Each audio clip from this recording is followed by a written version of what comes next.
চাবড়া, যা পশ্চিমবঙ্গের নদিয়া জেলার রানাঘাটের ফুলের উপত্যকা নামেও পরিচিত। পৌষ মাস শেষ হয়ে গেছে, কিন্তু শীতের পারদ এখনো বেশ রয়েছে। আর এই শীতে একদিনের ভ্রমণে অন্যতম জনপ্রিয় ভ্রমণ হলো নদিয়া জেলার চাবড়া। তাই আজ আপনাদেরকে সঙ্গে নিয়ে বিধাননগর স্টেশন থেকে সকালের ট্রেন ধরে আমি যাব ফুলের উপত্যকা চাবড়াতে। চাবড়াতে এই ফুলের মেলা আর কতদিন থাকবে, স্টেশন থেকে মেলা পর্যন্ত রয়েছে টোটোর ব্যবস্থা, তার ভাড়া কত টাকা, বিভিন্ন ফুল, ফুলের ডালা ও ফুলের ক্রাউন, তার দাম কত, রয়েছে এখানে একটি বোট রাইড, তার ভাড়া কত, রয়েছে একটি পিকনিক স্পট, কিভাবে বুকিং করবেন, তার খরচ কত পড়বে, এই সমস্ত তথ্য নিয়ে আজকের এই ভিডিওতে আপনাদেরকে আমি সবটা শেয়ার করতে চলেছি।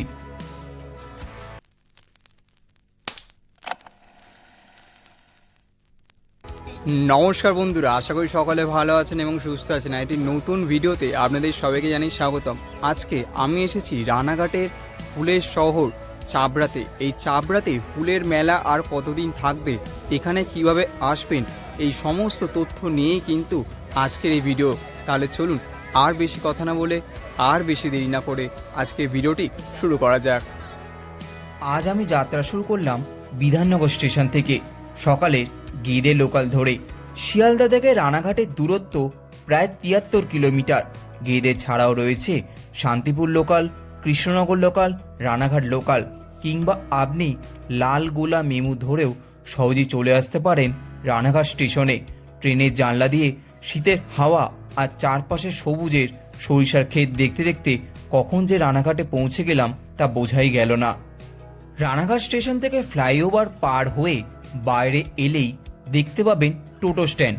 মাথা পিছু প্রায় 40 টাকা ভাড়ায় টোটো আপনাকে সরাসরি চাবড়ায় পৌঁছে দেবে, যার দূরত্ব প্রায় 7 কিলোমিটার। ভাড়া মিটিয়ে টোটো থেকে নামলাম। চাবড়া পৌঁছতেই চোখ জুড়িয়ে যায়, চারিদিকে শুধু ফুলের সমারোহ, গাঁদা, চন্দ্রমল্লিকা, জারবেরা, গোলাপ, আরও কত কি।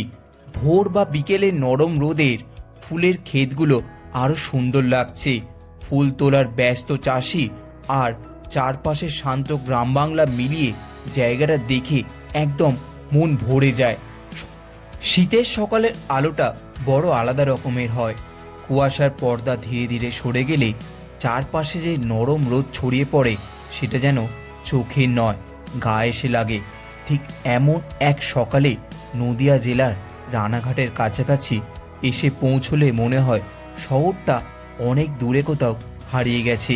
সামনে খুলে যায় এক শান্ত, ধীর ও রঙিন পৃথিবী, যার নাম চাবড়ার ফ্লাওয়ার ভ্যালি। গ্রাম্য পরিবেশে গিয়ে গ্রামের জলখাবার একটি পাটিসাপটা দিয়েই আজকের জলখাবার সেরে নিলাম। দাম নিল 20 টাকা করে। এখানে এসে প্রথম যে জিনিসটা টের পাওয়া যায় সেটা হলো শব্দের অভাব। নেই গাড়ির হর্ন, নেই মানুষের তাড়া, আছে শুধু পাখির ডাক, হালকা বাতাসের শব্দ আর ফুলের গন্ধে ভরা নিঃশ্বাস। চারিদিক চোখ মেললেই দেখা যায় সারি সারি ফুলের ক্ষেত, কোথাও উজ্জ্বল হলুদ গাঁদা, কোথাও সাদা চন্দ্রমল্লিকা, আবার কোথাও বেগুনি আর গোলাপি রঙে ভরে থাকা অজস্র ফুল। সূর্যের আলো পড়তেই সেই রঙগুলো যেন আরও গভীর হয়ে ওঠে। এই ফুলের মাঠগুলো শুধু সৌন্দর্যের জন্যে নয়, এর সঙ্গে জড়িয়ে আছে বহু মানুষের জীবন। ভোর হতেই মাঠে নেমে পড়েন ফুল চাষিরা, মাথায় গামছা আর হাতে ঝুড়ি নিয়ে। খুব যত্ন করে একটি করে ফুল তোলা হয়, কোনো তাড়াহুড়ো নেই, নেই অস্থিরতা। ফুল তোলার মাঝেও তাদের মুখে থাকে হালকা হাসি, চোখে থাকে দিনের শুরু করার এক অদ্ভুত শান্ত আনন্দ। কেউ একটু গল্প জুড়ে দেয়, কেউ আবার কাজের ফাঁকে দূরের আকাশের দিকে তাকিয়ে থাকে দাঁড়িয়ে। ফুলের ক্ষেতে হাঁটতে হাঁটতে হঠাৎ থেমে যেতে ইচ্ছে করে, কারণ সব দৃশ্য ক্যামেরায় ধরার নয়, কিছু মুহূর্ত শুধু মনে জমিয়ে রাখার জন্য। বাতাসে ফুলের গন্ধ, পায়ের নিচে নরম মাটি, আর সামনে অসীম রঙিন প্রান্তর। শুধু অনুভূতিটা ধীরে ধীরে মনকে হালকা করে দেয়।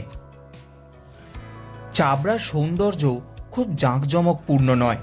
এখানে পাহাড় নেই, সমুদ্র নেই, তবু এই জায়গায় বারবার আসার ইচ্ছে হয়, কারণ এখানে আছে গ্রাম বাংলার চেনা ছবি।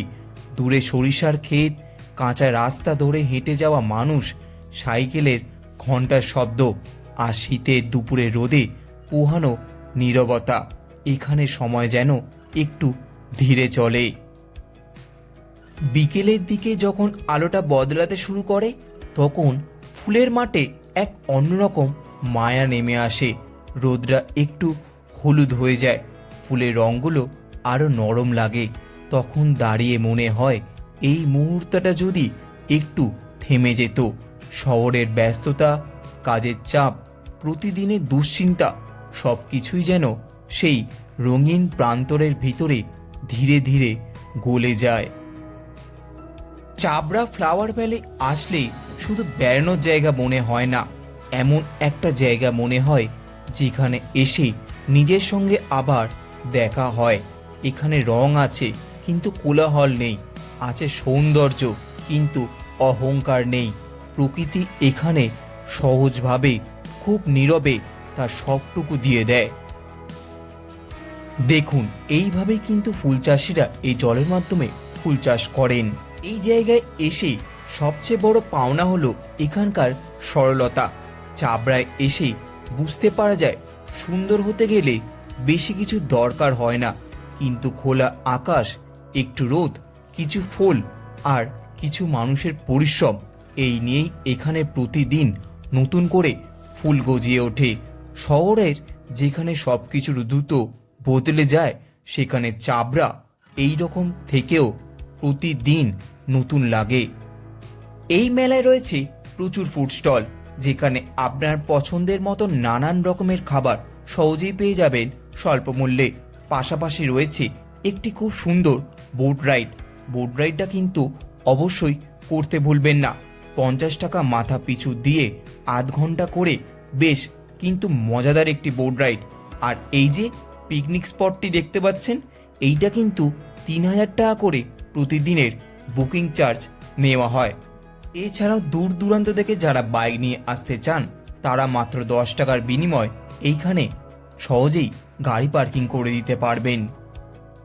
চাবড়া এসে আমি যেটা লক্ষ্য করলাম, এইখানে কিন্তু ক্ষীরায়ের থেকেও ফুলের দাম বেশ সস্তা। আপনি চাইলে বাড়িতে ফুলের ডালা, ফুল কিংবা মাথার ক্রাউন নিয়ে যেতে পারেন। দাম পড়বে ফুলের ডালা 30 টাকা থেকে 100 টাকার মধ্যে। এই যে ফুলের ক্রাউনগুলো দেখতে পাচ্ছেন, এই ফুলের ক্রাউনগুলো 30 টাকা 40 টাকার মধ্যেই পেয়ে যাবেন। এইখানেই শেষ হলো আমার চাবড়া ভ্রমণের অভিজ্ঞতা। কেমন লাগলো এই ভিডিওটি? আপনার মূল্যবান কমেন্টটা আমাদের ভিডিওর কমেন্ট বক্সে জানাতে ভুলবেন না। ভিডিওটি যদি এই পর্যন্ত আপনার ভালো লেগে থাকে, তাহলে ভিডিওটি অবশ্যই লাইক করবেন এবং চ্যানেলটি অবশ্যই সাবস্ক্রাইব করবেন, কারণ এই রকম ছোট ছোট ডেস্টিনেশন কিন্তু আপনাদের জন্য আমাদের চ্যানেলে এই শীতকালে আসতে চলেছে। তাহলে চলুন, দেখা হচ্ছে দুর্দান্ত একটা ডেস্টিনেশনে, দুর্দান্ত একটা জার্নি নিয়ে। সকলে ভালো থাকবেন, সকলে সুস্থ থাকবেন। স্টে টিউন বাংলার কার।